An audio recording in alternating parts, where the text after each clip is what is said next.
Hey everyone, welcome back to the channel, and today I decided I was going to show you guys my entire Criterion collection. This is a new shelf, by the way. This is not my regular shelf. I got a new shelf so I could put more of my movies on it. As you can see, I got a whole bunch of new stuff. I got some cool things. I got Skinamarink, I got Videodrome, Barry Lyndon, just a bunch of whole cool stuff, Inland Empire. Now, you may notice that a lot of movies that I have on this shelf have a Criterion edition, like Barry Lyndon, Blue Velvet, Videodrome, Inland Empire. And that's mostly just because I found these at stores, like secondhand stores, and I obviously knew that the Criterion editions were expensive and very rare. So I got those anyways because I was like, I want to own the movie because I know in the back of my mind, I know it's a Criterion movie, so I want to get it. And also, Sex, Lies, and Videotapes has its own Criterion. I didn't even know it had a Criterion until I searched it up. But anyways, let's get started. I don't have a lot because, like I mentioned just a few minutes ago, they're very expensive, and I only buy them if they're on sale or if I find them at a secondhand store or if they're real cheap. But yeah, anyways, let's go. First up is the Royal Tenenbaums. I don't know exactly what this movie is about, but I got it because obviously it's a Criterion. Chasing Amy.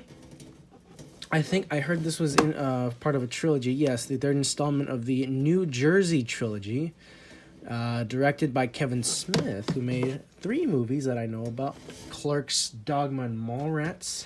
I haven't seen it, by the way, but yeah. Antichrist, disturbing film. This was one of the first Criterions I ever bought. One of the first Criterion Blu-rays I ever bought, to be exact. That was a very nerdy statement, but yes, to be exact, this was one of the first ones I ever bought. Very disturbing film, especially the end scene. You know what I'm talking about if you've seen it. But yeah. Come and See. Another very disturbing film. It's like an anti-war film, and it's probably the best anti-war film ever made. It got real popular a few years back because somebody made a video that was called something along the lines of the scariest movie that isn't a horror movie, and it was talking about Come and See. And so it got a lot of attention. And when was this put out on Criterion? In 2020. So I don't know if that video had anything to do with it. Probably not, but yeah. Next up, a classic, Eraserhead, one of my favorite movies ever, and an essential. That is an essential Criterion. Like if you want to have a good Criterion collection, like this should be one of the first things you ever buy, if not the first thing that you buy, because honestly, I think this movie like perfectly describes the type of movies that Criterion likes to put out. Like you see most labels like Universal and all that, they put out like kind of regular films because they make regular films, but Criterion puts out stuff like David Lynch, so I think that's great. So if you want to start, I suggest you start with Eraserhead, one of the scariest, best movies ever made. It feels like a straight up nightmare. Another David Lynch classic, Mulholland Drive. I haven't seen this film. It came in the mail today, but it's part of his Highway trilogy, I think. I don't know. It's part of some trilogy. There's Lost Highway, there's Mulholland Drive, and then there's Inland Empire.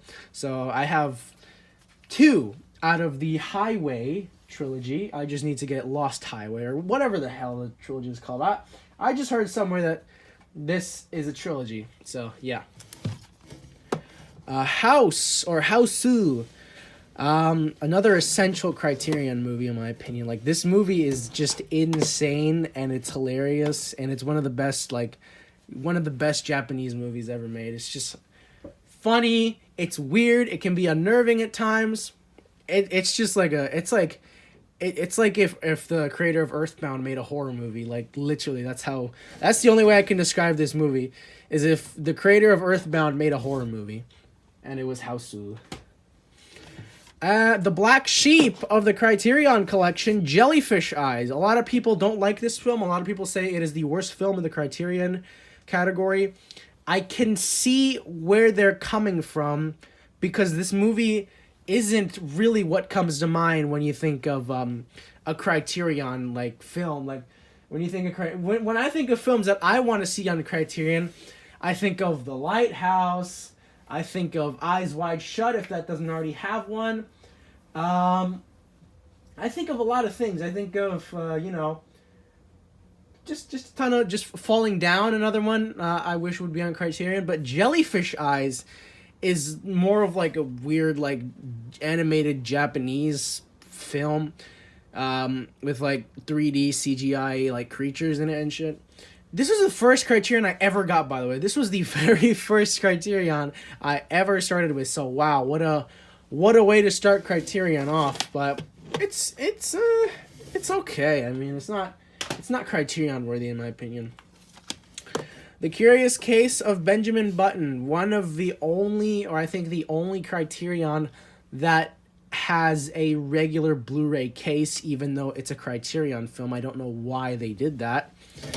Maybe there's some underlying like personal secret with the director that he was like, "Oh, put this shit on a Blu-ray case, not a clear case. Put it on a Blu-ray case." But yeah, Curious Case of Benjamin Button. I haven't seen it. Oh yeah, this is like probably the most essential Criterion movie to have. The Irishman. I unboxed this a few days ago. You guys can check that out. I love this film. Again, it's one of I mean, I don't think it's one of Martin Scorsese's best. I think it's one of his lowest actually, but still it's really good, you know, for something that is his lowest, it's still really good. There are some scenes in this movie that kind of make me cringe, like like the infamous scene between Robert De Niro and the store owner, which is downright one of the worst things I've ever seen in a movie in my entire life. That was like, that scene alone deducted so many points off of this movie in my opinion, but it was good, you know, other than that stomach churning scene, it was all right, you know, it was good. It was good.